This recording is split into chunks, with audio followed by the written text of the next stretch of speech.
হয়ে গেছে। তাহলে আরেকটা বন্ড ভ্যানিশ হওয়া মানে কি, ওপরে একটা ক্লোরিন, এখানে একটা ক্লোরিন। আচ্ছা, এটার নমেনক্লেচার আমাকে বলতে হবে, এটার নমেনক্লেচার আমাদের কি হবে। দেখো আমি যদি দেখি এটা হচ্ছে 1 নাম্বার, এটা হচ্ছে 2 নাম্বার। ওকে, তাহলে এখানে দেখো 1,1, 1 নাম্বারে ক্লোরিন কটা আছে, দুটো, তার জন্য দুবার 1 দেব। 2 নাম্বারে 2,2, ক্লোরিন টোটাল কটা আছে, 4টে আছে।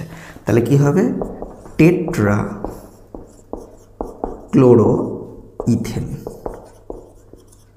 ওকে, টেট্রাক্লোরো ইথেন আমাদের দেখতে পাওয়া গেলো। ব্যাস, এই হচ্ছে ট্রিক আমাদের পুরো জায়গাটার মধ্যে, যে যতগুলো বন্ড থাকবে সিঙ্গেল বন্ড ছাড়া, যতগুলো আমাদের বন্ড থাকবে ততগুলো বন্ড কী হবে, এখান থেকে নর্মালি ভ্যানিশ হয়ে যাবে। That is the point. আচ্ছা, আর ইম্পর্টেন্ট কী কী আছে আমি জাস্ট একবার বলে দিই, রিক্যাপ করিয়ে দিই। ইম্পর্টেন্ট আমাদের কী কী আছে এবার দেখে নাও, কী কী রয়েছে। এটা হলো ব্যাপার।